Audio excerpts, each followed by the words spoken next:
जय माँ पीताम्बरा, जय माँ बगलामुखी, जय सद्गुरुदेव जी की, जय माता दी आप सभी को।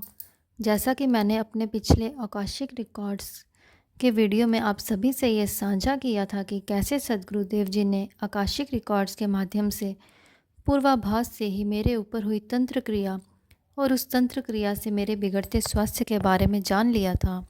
और उस तंत्र क्रिया का काट सद्गुरुदेव जी ने वीडियो कॉल के माध्यम से ही कर दिया था।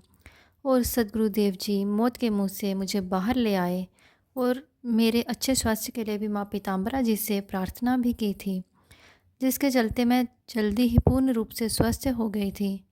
उसके बाद मैंने आप सबको ये भी बताया था कि मेरी गुरु दीक्षा साल 2023 में हुई थी।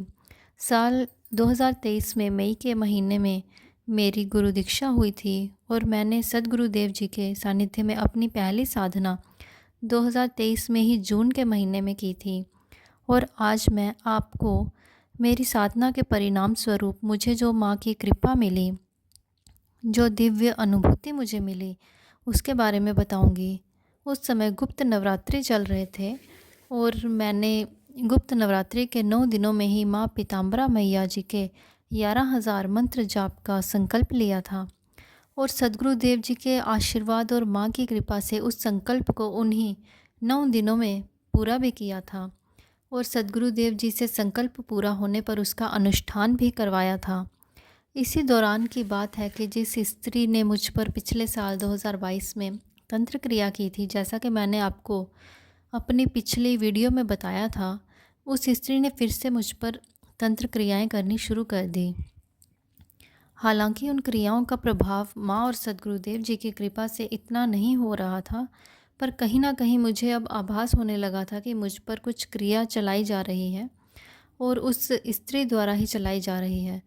पहले मैं उस स्त्री के मिलने पर खुद से विश किया करती थी, जैसे नमस्ते वगैरह, क्योंकि वो उम्र में मुझसे काफ़ी बड़ी थी और मैं बात कर लिया करती थी।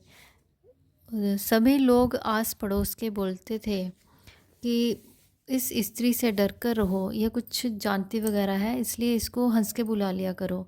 पर मैं उस स्त्री को इसलिए बुला लिया करती थी या नमस्ते कर दिया करती थी कि मुझसे उम्र में बड़े हैं और बाकियों की बातों से मैंने उनकी बातों पे मैंने कभी इतना ध्यान नहीं दिया, क्योंकि माँ की कृपा से सब कुछ माँ का दिया और सब कुछ मेरे पास है। और यही बात काफ़ी लोगों को खटकती भी है।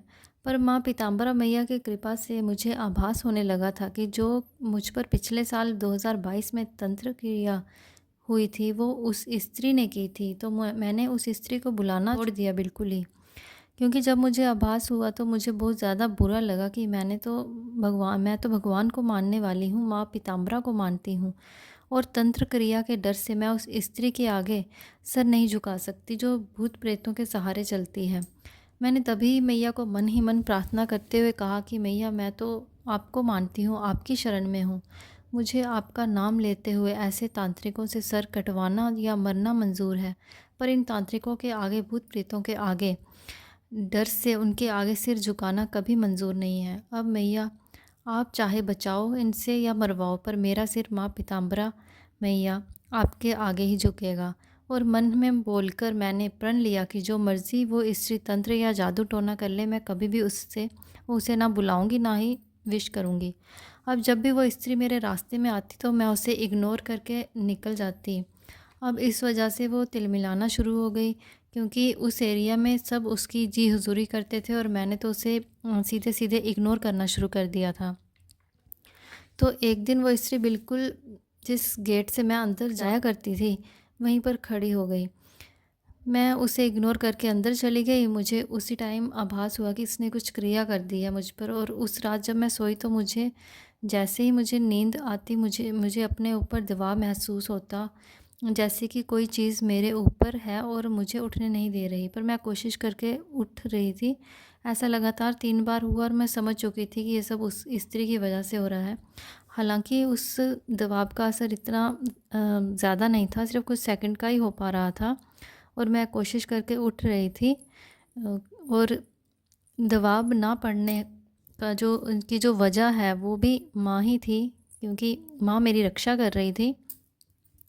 अब जब तीसरी बार मुझ पर दबाव पड़ा और मैं जागी तो मैं माँ के कमरे के बाहर जाकर सो गई और सोने से पहले मैंने माँ से अपनी रक्षा के लिए प्रार्थना की और फिर जब मैं सोई तो सब ठीक था। अब फिर से कुछ दिनों के बाद उस स्त्री ने जानबूझकर मेरे आगे पीछे घूमना शुरू कर दिया। जानबूझकर मेरे सामने आया करती थी। मैंने जहाँ बैठना उस पूरी बिल्डिंग की परिक्रमाएं लेनी शुरू कर दी थी उस स्त्री ने। सच कहूँ तो उस दिन अंदर ही अंदर मैं बहुत डर गई, पर माँ पीताम्बरा मैया जी पर मुझे पूरा विश्वास था। इस बीच सद्गुरुदेव जी के सानिध्य में मेरी पहली साधना पूर्ण हुई और मैंने गुप्त नवरात्रे के 9 दिनों में 11,000 जप पूर्ण किया और सद्गुरुदेव जी ने उसका अनुष्ठान भी किया। अब काफ़ी दिन हो गए थे, मुझे वो स्त्री दिखाई नहीं दी थी और अब मैं उसके बारे में भूल भी गई थी। उसका मुझे कोई ध्यान नहीं रहा था कि अचानक एक दिन उस स्त्री के मोहल्ले से एक स्त्री ने हमें बताया कि वो 1 महीने से भी ज़्यादा हॉस्पिटल में एडमिट रही और मरते-मरते बची है। जब मैंने ये बात सुनी तो मुझे मन ही मन माँ पीताम्बरा मैया जी का ख़्याल आया कि माँ ने स्वयं ही मेरे बिना कुछ बोले उस स्त्री को दंड दे दिया और मैं माँ की कृपा के बारे में सोच-सोच कर भाव विभोर होने लगी कि उस स्त्री की वजह से मैं सिर्फ 1 दिन हॉस्पिटल में रही और माँ ने उसे 1 महीने से भी ज़्यादा हॉस्पिटल में रखा। मैं तो अब भी उस किस्से के बारे में सोचती हूँ तो गदगद हो जाती हूँ। मेरी मैया परम दयालु हैं, परम कृपालु हैं, अपार स्नेह देने वाली हैं। माँ पीताम्बरा मैया जी ने कदम कदम पर मुझे ढेरों अनुभव दिखाए हैं, अपने होने का एहसास बार बार करवाया है। और यही कारण है कि उस तांत्रिक स्त्री ने जो मेरी तरफ कदम बढ़ाए थे वो पीछे हटा लिए और मेरे रास्ते में आना छोड़ दिया। और कभी गलती से अब सामने आ जाए तो वो अब नज़रें फेर लेती है। न जाने माँ पीताम्बरा मैया जी ने उसे क्या सबक सिखाया, पर माँ ने मुझे उस स्त्री से बिल्कुल सुरक्षित कर दिया। और मैंने यही जाना है कि माँ की साधना से जुड़ते ही, माँ से जुड़ते ही हमें पूर्वाभास होना शुरू हो जाता है और वो मैया, वो शक्ति हमारी रक्षा करना शुरू कर देती है। आप सब भी माँ पर पूर्ण विश्वास करते हुए साधना करते रहिएगा। जय माँ पीताम्बरा, जय माँ बगलामुखी, जय सद्गुरुदेव जी की।